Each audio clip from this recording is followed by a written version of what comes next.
Roberta Winters, President of the League of Women Voters of Radnor Township. We're delighted to have you back with us today to learn about the upcoming primary election on May 18th. You may think this is too early to be talking about yet another election, but it will be here before you know it. This is also very important because this is an opportunity for you who are registered Republicans or Democrats to choose the candidates for the November 2nd municipal election. There will also be 3 ballot questions on which everyone, regardless of party affiliation, can vote. Whenever we have an election on the horizon, which is twice a year, the League embraces its mission, registering and educating voters. This is also the time when I call on our Voters Service Chair from Lower Merion, Narberth League of Women Voters. Welcome, Jamie. I'm glad you're here today to join me. For those who are with us for the first time, would you give everyone a little bit of background about yourself? Hi, Roberta. Thanks again for having me so much. And our connection with the League is about voter services. I'm an attorney in private practice. I have my own firm helping small businesses, but also includes election law. And also I'm principal of a government relations firm, Enact Strategies. But as you mentioned, the key work that involving today is that I'm Voter Services Chair for the Lower Merion Narberth League of Women Voters. So we're going to get right to it and talk all about the good things as here in Pennsylvania, we have elections every year, twice a year. Well, we're lucky to have someone with your expertise join us today. As with many things in life, we know that timing is important. Just what does the calendar look like for the upcoming primary?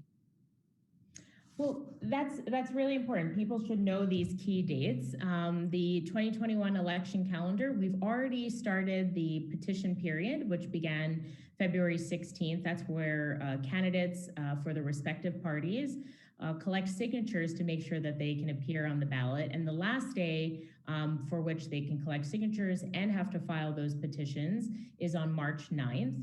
And then we get right to vote by mail. You can register as of today. We'll be talking about that.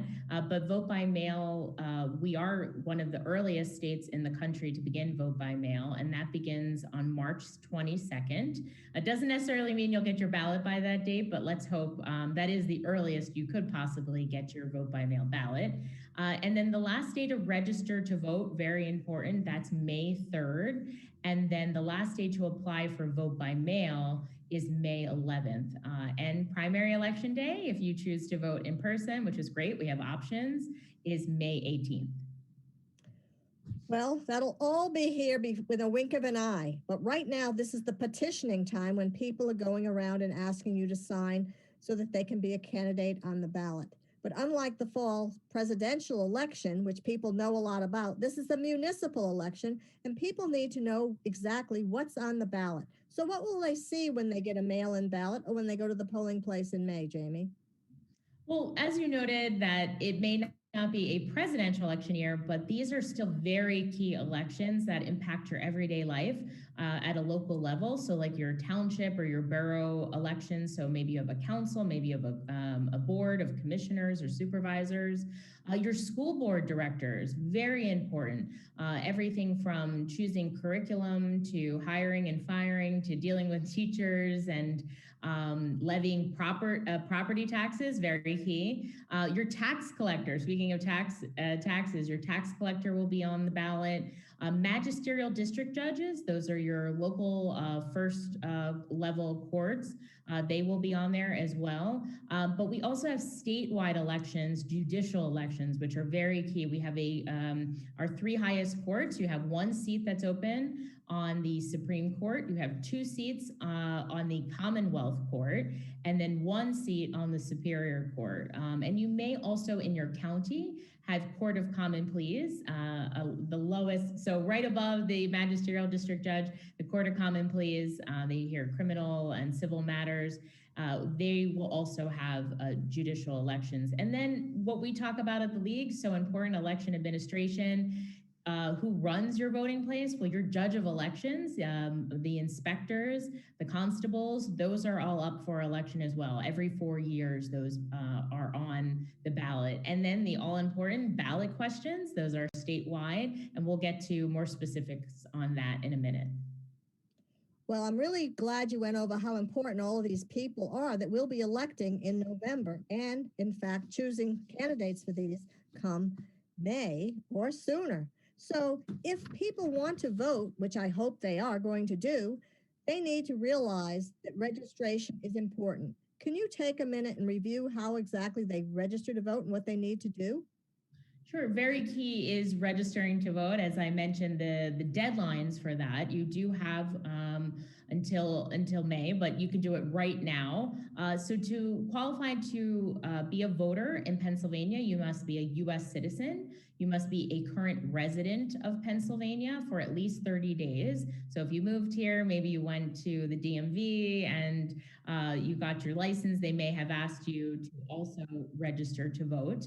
And you must be 18 by election day. Very important.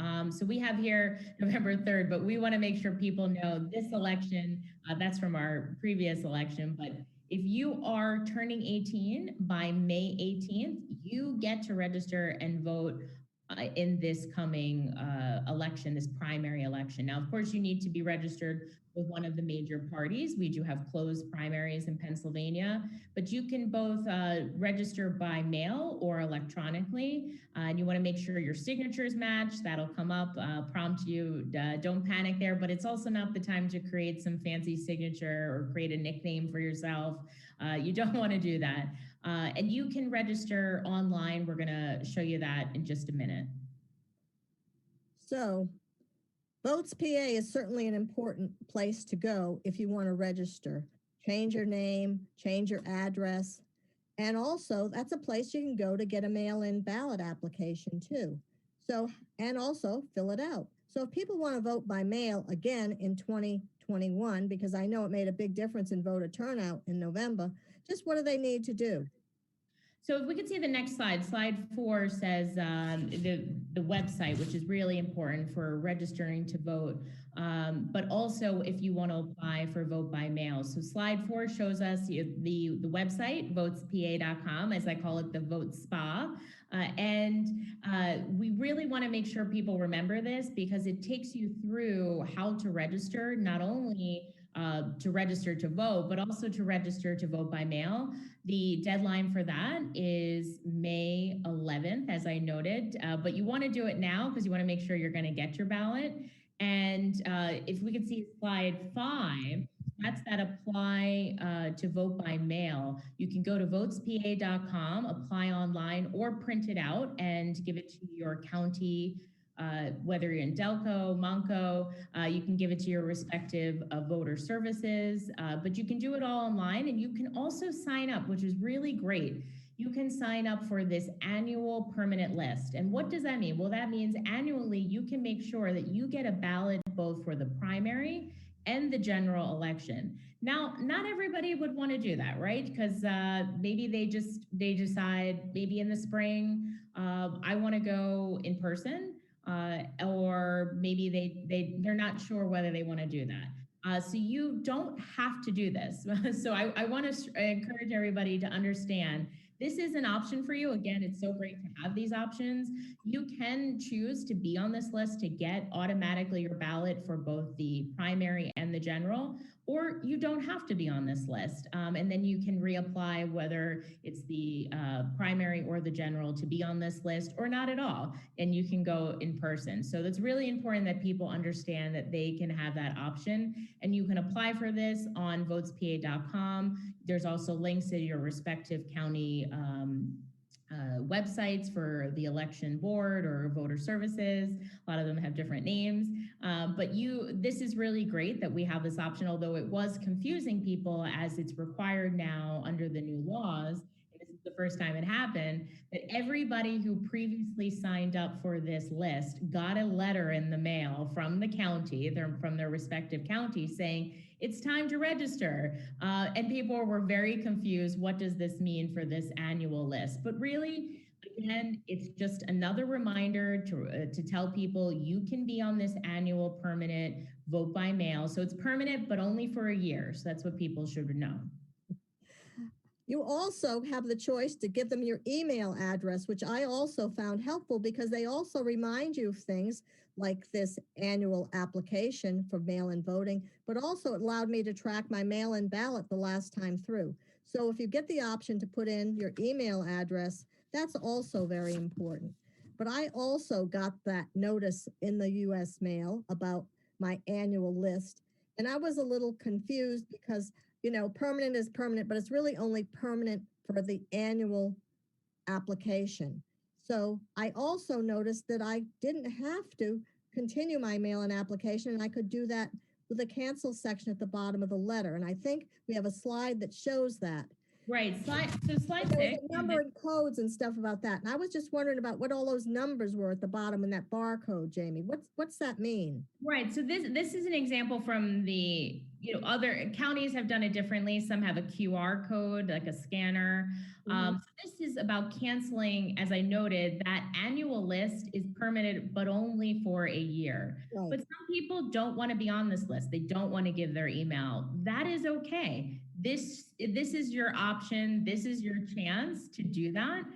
So you can cancel your status to be on the vote by mail. Now, remember, this is an application for the status, for applying for vote by mail. You can separately cancel your status and then go apply for a vote by mail ballot on VotesPA.com just for the primary, which is totally doable. Now, these codes here are very key because we've often, Pennsylvania, we were in the spotlight and it's still being perpetuated that there are concerns and,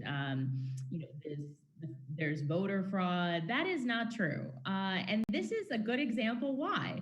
These codes here mean that we can track every specific ballot, that people cannot vote twice. That is not true. So these codes here are an indication of that. So it's not like somebody can go copy this and decide to apply many times or cancel many times or pretend to be somebody else. That's why we have the system there, the SURE system, the identification of each particular voter. Well, that's really important. We have that system because there are lots of precautions that have been put into our election processes to keep our elections free from fraud. And well, I'll just say one more thing, Roberta. Sorry to interrupt. I want to say also, this is also why we know if you applied to vote by mail, but then went in person, this is why you can't do both of those. So that's another thing that people should know. We have these checks and balances, and we do have a system that enables people to vote securely and to know that their vote is counting.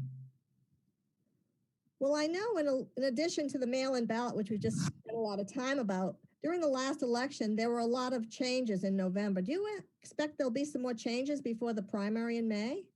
Yeah, so we have this about voting reforms, that we gave some examples here on this slide about voting reforms, about mail-in voting, which we've already talked about, which was really just watershed change here in Pennsylvania.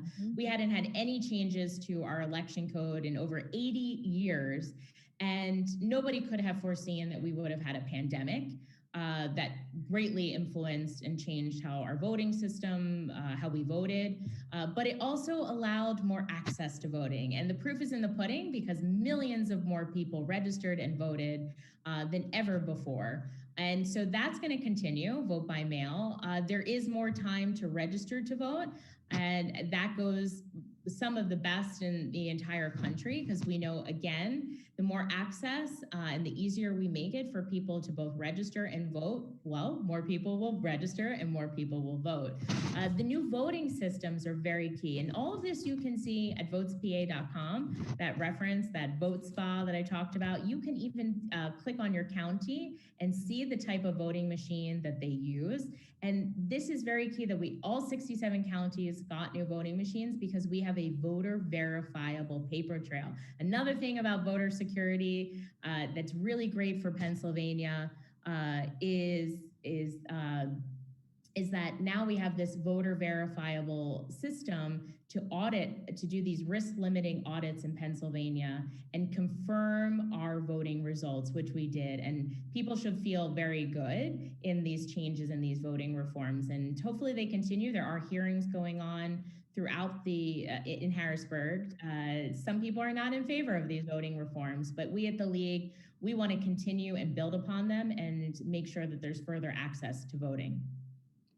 Well, I'm glad you helped us understand all the changes and what's going on today. And I know in May that we're going to have that primary election. And can you tell us what's going on? Because I know it's a closed primary and different states have different ways they hold primaries. So what's this all mean?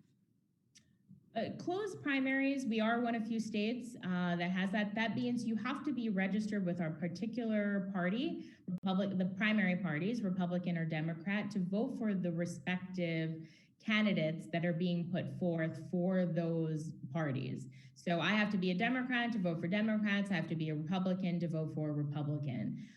And we at the League, we do advocate for open primaries. What does that mean? Well, that means that the unaffiliated voters or those who are not part of the major parties would also be able to participate. We do have nearly 1.5 million, maybe more now, unaffiliated, so you can think of them as independents, that are not part of a major party, and they too pay taxes to administer elections. That's just an example, but their voices are being shut out from these election and these choices of what will occur and what will be on the general ballot in November. Well, a lot of people don't even think that these primary elections are important. Do you agree? Primary important? Of course not. Okay. Of course I don't agree with that. I was giving you some examples of why our local elections really matter. For instance, we hear a lot about defunding the police or criminal justice reform. Well, that's your local township, your borough. They control the budgets. Here in Lower Merion, where I live, 40+% of our budget goes to the police. Now, good or bad, that is a way people can understand how things happen locally and really effectuate change that impacts them every day, whether it's the pothole in front of their house that doesn't get filled, or the property taxes that are levied, to the school curriculum, to the way that our system functions in the court of law. These judicial elections are so important. These judges at the top of the ticket are interpreting our state constitution. That trickles all the way down to us at a local level, whether it's environment or the congressional districts, the remapping that we saw, the challenge that the League did to make sure that our elections are fair. So these are very, very important elections. And I know in some places they don't even have competitive elections. So if you win in the primary, you've actually won the whole caboodle. Sure, and that's another argument against closed primaries. But if you are in an area with a major party, whether that's Republican or Democrat, that are controlling, please get involved in knowing who they're putting forth as their candidates, because that is, in a way, where the elections happen. Not that I agree with that at all, but I'm just noting that for people in their community, maybe they want to get involved as a committee person. Those are elections that are coming up as well, or they want to know if there's forums that are being held. I know here in Lower Merion, there are forums being held for school board and the various commissioner seats. I know in Radnor, sometimes that happens as well. So it's very important to know who's the local players and if there's a major party. Well, for May, we're basically stuck with the closed primary, and only registered Republicans and Democrats can choose candidates to run in November. But can an affiliated voter change their affiliation? I mean, an unaffiliated voter. So if I'm chose not to be registered, I could register between now and May, so I would have a say. Absolutely. Right now, you can go to VotesPA.com and you can change from being unaffiliated to one of the major parties. so that you can vote for their respective candidates in the May primary. You can do that. You can do that. I would say, while there is a deadline for that, up to 15 days before an election, you want to do that sooner rather than later to make sure that your county can process that change and that you're on the voter polls as far as the May primary is concerned. So if you're watching this and you want to do this right now, or you talk to friends who are registered, unaffiliated, please tell them if you're looking to change that, do it now. And they can always go back and change to unaffiliated later on. Correct. I have people who would like to have a say in the primary and register with one of the parties. And then after that election, they go back to being unaffiliated for the general election. So that's one of the advantages of VotesPA, because it makes it so easy to do all of that. Yes, that's true. Again, we want people to vote, however they're registered, unaffiliated. We want them to have a voice as well. Well, and I think that's what's really important about this year, because we've been reading a lot in the paper and hearing stuff on the radio about these ballot questions. Just what's a ballot question anyway? Why is that important?